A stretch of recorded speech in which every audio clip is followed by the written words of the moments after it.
Fala Gilcicreides, vamos aqui para a segunda parte da aula, né, de hoje de risosfera e matéria orgânica, né? Qual que é o entendimento de matéria orgânica dentro da microbiologia? Basicamente tem duas frentes, né, que considera a matéria orgânica como qualquer coisa orgânica que tem no solo, e aqui a gente considera a matéria orgânica como aquilo que já está em fase de decomposição, né? Então eu diferencio aquilo que ainda não foi decomposto como material orgânico e aquilo que já está decomposto como matéria orgânica. Então a gente tem aqui, por exemplo, essa serrapilheira, folhas, né? Resto de folhas, aqui uma folha, aqui um fruto, né? Isso aqui é material orgânico, por quê? É algo que eu consigo identificar ainda. A partir do momento em que eu não sei mais o que é que aquilo está decomposto, eu chamo de matéria orgânica, né? E essa matéria orgânica também tem diferentes frações mais úmicas, mais lábeis, menos lábeis, enfim. A gente vai se aprofundar disso um pouco melhor na live de hoje e na disciplina de fertilidade e nutrição com o professor Rodrigo. Então o solo, gente, é um principal agente transformador de matéria orgânica e o principal estocador, né? O principal estoque de matéria orgânica do mundo está no solo. Então a matéria orgânica toda que decompõe naturalmente sob a superfície acaba sendo incorporada ao solo pela ação dos micro-organismos, né, por ação dos organismos decompositores. O ciclo de decomposição desse material, ele segue aí alguns pontos, né, e a atuação de alguns organismos. Primeiro eu tenho a fragmentação desse material, ele tem que ser triturado, deixado em partículas menores, né? Então, os organismos que são responsáveis por essa função são chamados de organismos trituradores, o grupo funcional, né? Que são ácaros, crustáceos, coleópteros, pequenos artrópodes, insetos, que têm aí seus inimigos naturais, aranhas, coleópteros, ácaros e outros, né? Então, a primeira função é fragmentar esse material que está maior em pedaços menores. Depois eu começo a etapa que é trituração / decomposição. Por quê? Ainda estou triturando, fragmentando esse material, mas eu já iniciei o processo de decomposição através aí de micro-organismos, né, que é o que? A mineralização. A fase orgânica ela é repleta de nutrientes. Só que plantas não têm acesso a nutrientes que estão dentro da matéria orgânica.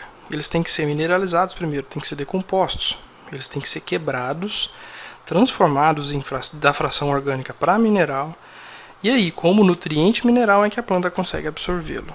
Então isso é a função dos decompositores. Então nessa primeira etapa, onde eu ainda estou triturando e comecei a decompor, eu tenho aí colêmbolas, minhocas, fungos, bactérias, actinomicetos. Conforme vai avançando esse processo, eu tenho então a ação dos decompositores maior do que a dos trituradores. Eu já está quase tudo triturado, mas a decomposição já está acontecendo de forma bem mais específica, né? Bem mais ativa, e a trituração está acabando porque minhas partículas já estão quase microscópicas, né? Quem atua aqui são os fungos, bactérias, actinomicetos e minhocas. E por final a ação dos decompositores, que são só os micro-organismos, fungos, bactérias e actinomicetos. Então essa é a etapa final aqui de decomposição do material orgânico, tá? Então tem essas fases, né, que seria a redução do tamanho das partículas, que é função mais dos artrópodes, de deixar materiais orgânicos grandes menores, né, partículas menores que são mais fáceis de serem decompostas. Depois ataque inicial microbiano, ataque microbiano intermediário e ataque microbiano final. No ataque inicial microbiano, eu vou ter uma atuação muito grande das bactérias, né? Por quê? Porque elas são mais rápidas e mais eficientes na reprodução, embora não sejam tão eficientes em degradar todos os tipos de moléculas. Moléculas mais fáceis de serem quebradas, né, açúcares e proteínas, são consumidas primeiros, tanto pelas bactérias quanto pelos fungos, tá? E aí, depois que essas substâncias mais fáceis de serem degradadas acabam, né, é que elas começam a degradar substâncias um pouco mais difíceis, aí entre os lipídios e alguns polissacarídeos, né?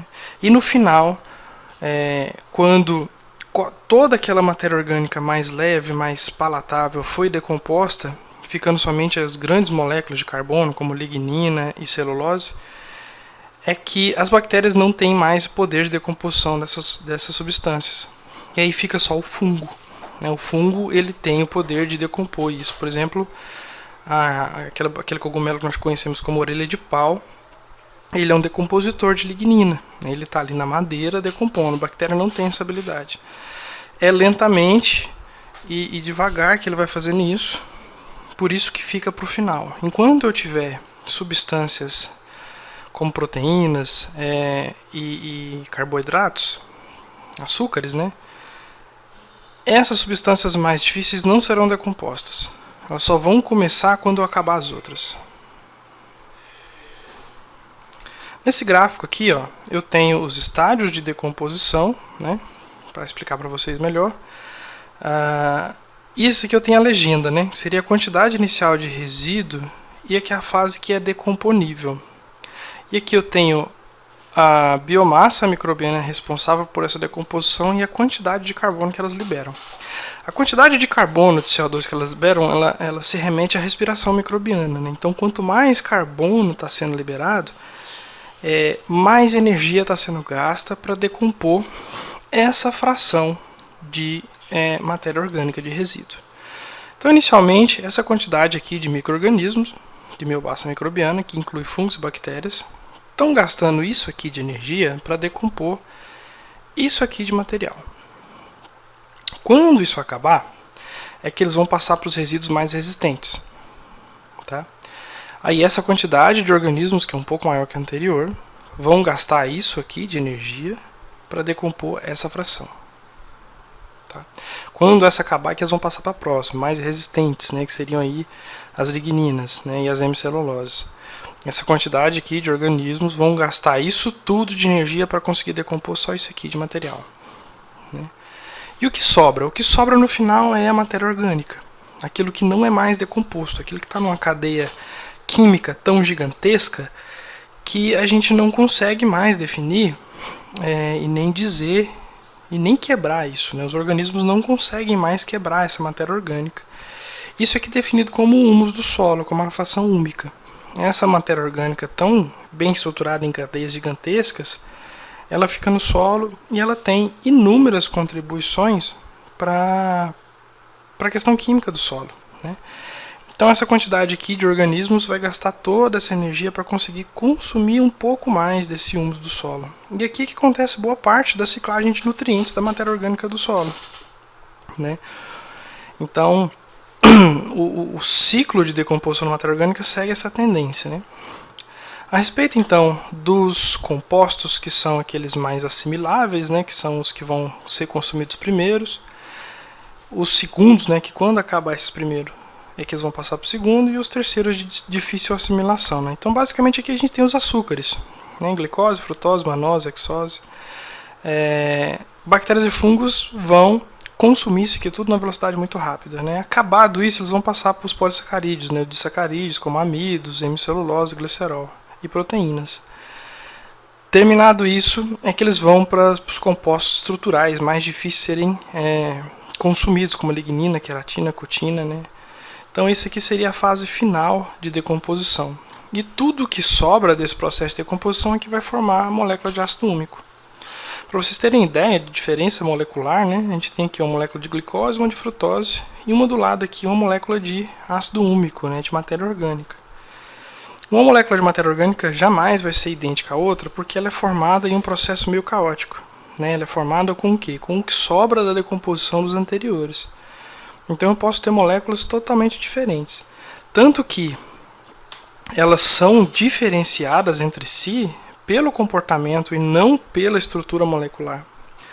Então os ácidos úmicos, fúlvicos e usuminas são os principais tipos de matéria orgânica. Aqui a gente vai diferenciá-los de acordo com sua solubilidade em água. Né? Os ácidos úmicos são insolúveis em água, são hidrofóbicos. Os ácidos fúlvicos, viu gente? São solúveis, né? Eles se dissolvem em água, e as uminas ela tem um comportamento misto. Dependendo do tempo em que ela fica em contato com a água, ela passa de hidrofóbico para hidrofílico ou vice-versa.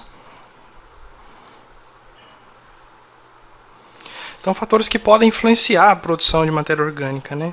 Resíduos com baixo teor de lignina tendem a ser consumidos mais rápido, né? Condições físico-químicas ideais, 35 graus é a temperatura que os organismos melhor trabalham, tá? E a ausência de xenobióticos tóxicos, né? De compostos químicos tóxicos no solo, como herbicidas e fungicidas. Isso influencia diretamente a decomposição e a ciclagem de nutrientes através da matéria orgânica. Então, como eu expliquei para vocês antes, a mineralização é o processo de trazer da parte orgânica moléculas minerais que nós conhecemos como nutrientes. Plantas não absorvem matéria orgânica, então quando a nossa avó coloca lá no pé de couve aquele esterco de frango, aquele esterco de vaca, o pé de couve não está puxando o esterco para dentro, né? Precisa do quê? Precisa que os micro-organismos mineralizem esse esterco primeiro. Eles vão decompor a matéria orgânica, vão liberar os nutrientes minerais e aí sim é que as plantas vão conseguir absorvê-los. Então é basicamente a transformação do material orgânico e substâncias orgânicas em frações minerais, né? Então a gente tem aí a mineralização. O fenômeno inverso à mineralização é o que nós chamamos de fixação. Quando a gente fala fixação de carbono, por exemplo, eu estou trazendo o carbono da fase mineral, ou seja, o gás carbônico está no ar, né, para dentro da fase orgânica. Que aí a planta está puxando, né, está fazendo a fixação de carbono. Então, mineralização e fixação são fenômenos inversos. Então é isso, pessoal. Vou postar essa aula, lembrando que essa é só uma aula resumo. Durante a nossa live, o conteúdo completo vai ser discutido, disponibilizado e apresentado para vocês. Até mais.